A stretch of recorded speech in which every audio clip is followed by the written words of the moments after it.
Welcome to the Weekly Bark, where ordinary people are talking about extraordinary things. Sit back and enjoy the ride.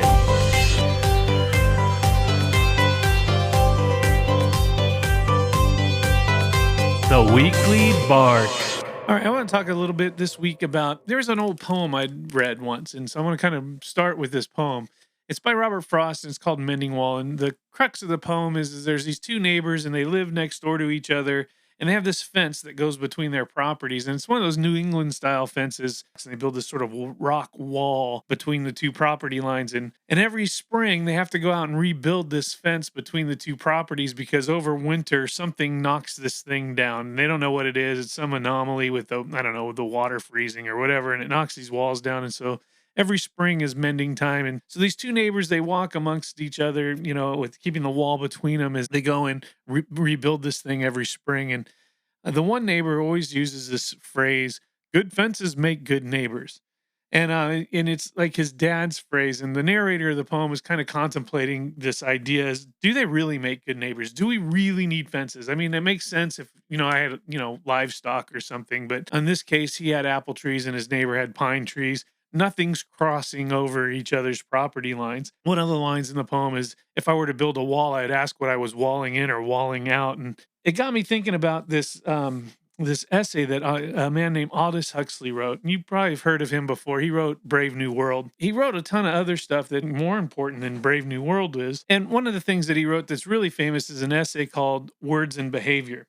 I have a copy of it here, and I want to read some excerpts of it. But basically, he was talking about how we use complex language and euphemisms as a tool of propaganda to dehumanize people, particularly our enemies and rivals when coming to war. And everybody knows that as we get into this 2024 election cycle, we're going to see a lot of this stuff coming out. I encourage everybody to go download a copy of it. You can find it online for free.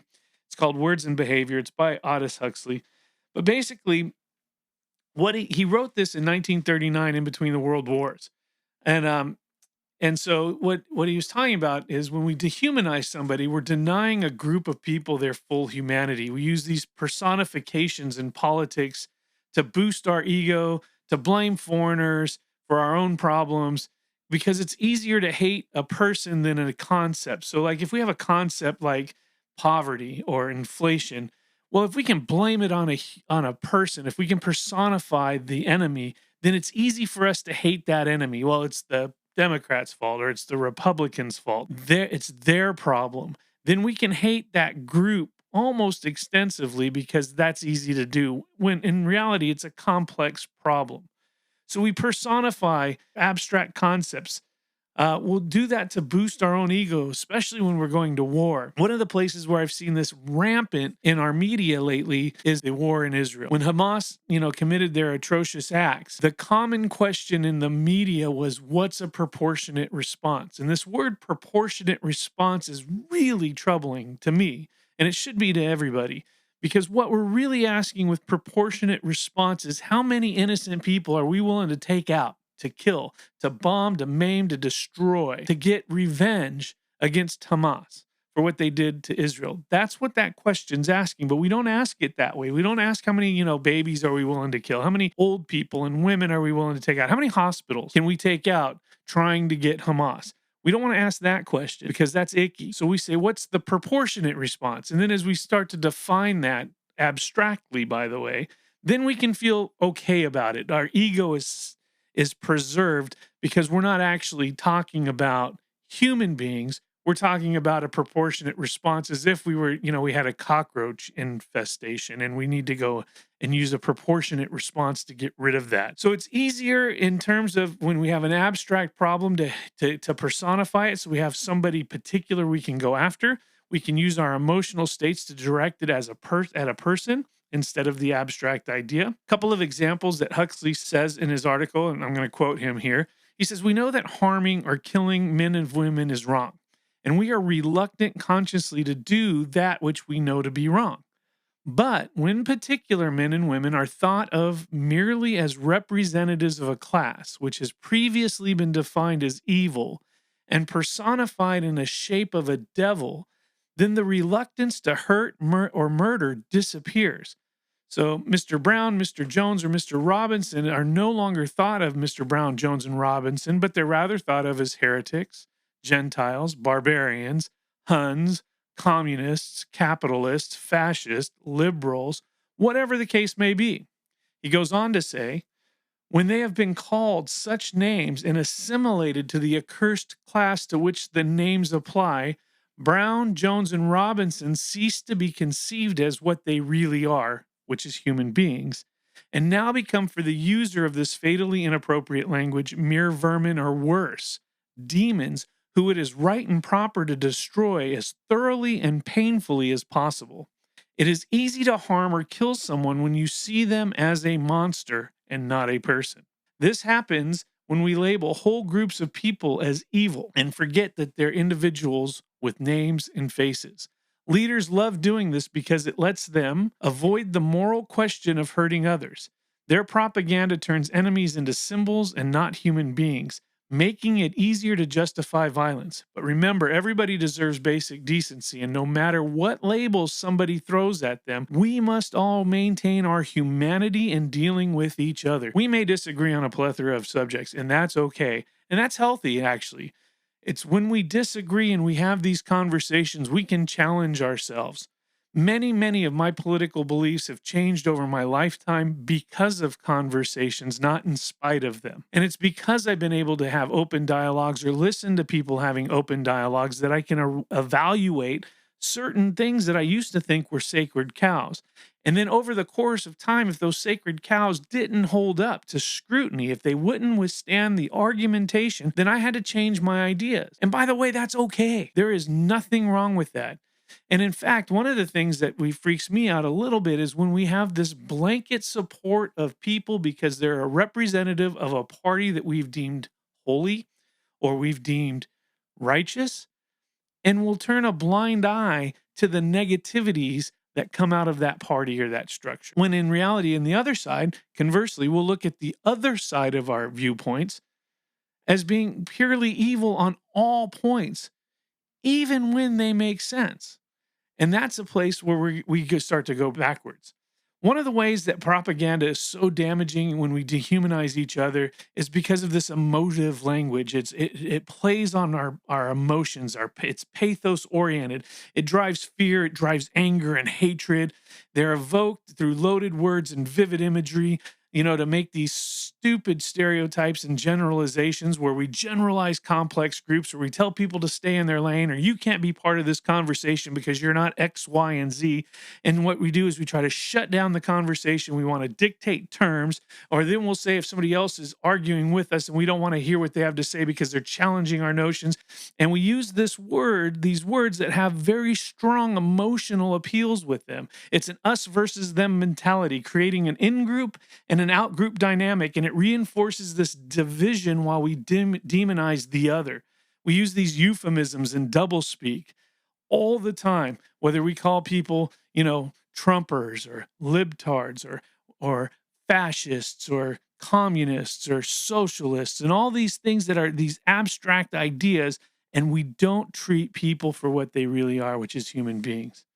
It used to be where the news would try to hide this and be very neutral and in the middle. And we've gotten now, they think we're too stupid to be able to evaluate facts reasonably. And so because of that, they want to tell us what we need to believe. And they're going to use strong language to convince us that we need to follow that suit. And anybody who doesn't follow that suit then is somehow part of the problem. One of the ways that we can counteract this dehumanization is we need to realize the importance of critical thinking and media literacy. Time is too precious and too short to kind of just keep going with our lives. I know my generation, Gen X, we've kind of just done our thing and we wanted to stay out of the fight. We wanted to stay off to the side. Don't mess with us. Leave us alone. You can see the TikTok videos, which kind of re-emphasize this idea. And there was some truth to that. I think a lot of Gen Xers grew up in a time where we thought the world was going to end at any moment. We came in at the tail end of the Cold War, and then it was every Armageddon that was supposed to happen. 1984, Y2K, the Mayan calendar. And so our whole life was this staring impending doom, and we kind of checked out on it all and just said, well, we're going to party. Well, it didn't happen. We're still here. And now we got some time, but we don't have a lot left. We got to get involved. and start talking about becoming media literate to realize when propaganda is being shoved down our throat, when we're being manipulated to hate a group or to fear a group. We need to use inclusive language. It's not us and them. It's not left or right or Democrat and Republican or Christian or atheist. It's all of us are trying to kind of make heads or tails of this complex, crazy world in which we live in. We need to advocate for responsible journalism and ethical communication practice, and we need to avoid perpetuating all stereotypes, not just using the ones that are convenient for us. And we need to recognize that all stereotypes are negative, even if they're fun, even if they're funny. The internet's full of Karen videos, but that's perpetuating a negative stereotype. It's putting down a certain group of people. And we say, well, they may deserve it. And maybe they do. But the way to end Karens in the world, or to end the people who fit those traits, isn't by creating a meme out of them. It's rather by love and kindness. So what does the Bible say? The Bible's quite clear on this subject, that words are powerful. And not only are they powerful, but they're something we need to be very cautious of. In 1 Corinthians 13, it says, if we speak with the tongues of men and angels, but we don't do it with love, or we don't have love, then we're nothing more than a noisy gong or a clanging cymbal.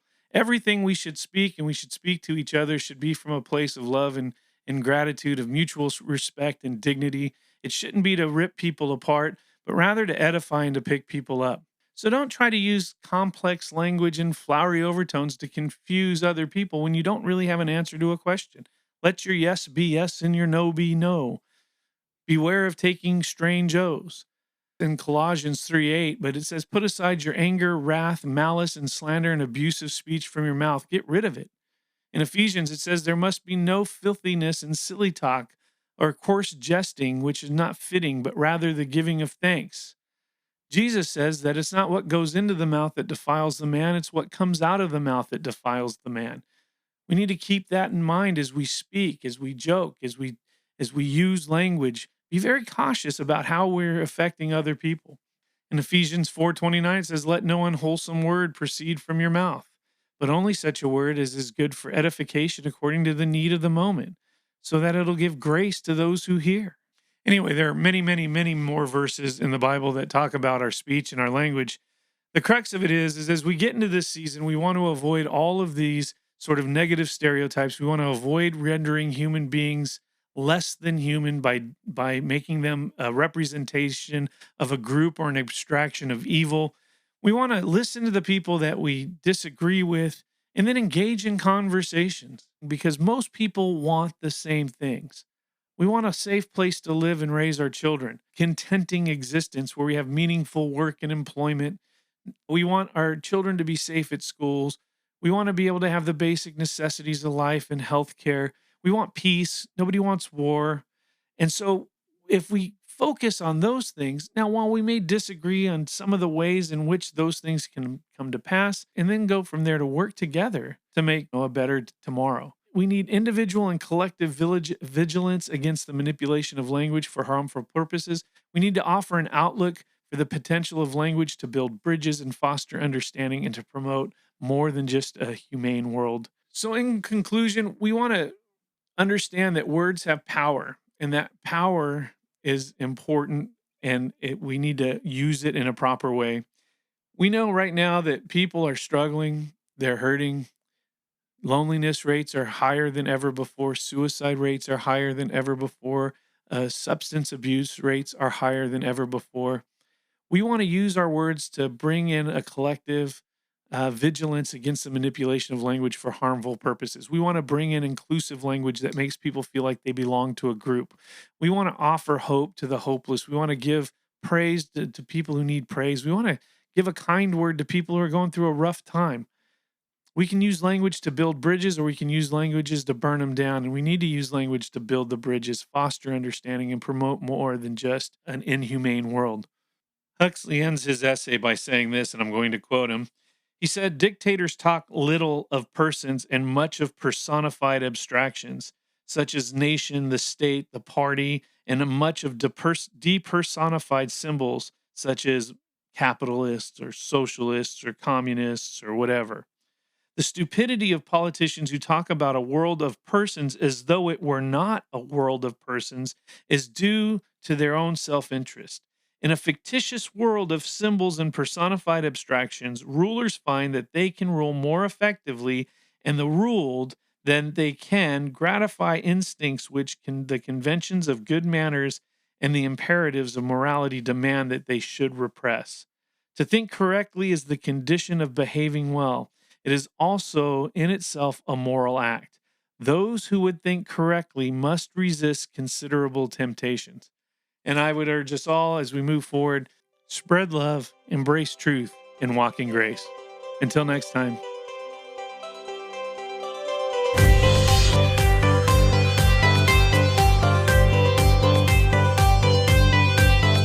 The Weekly Bark.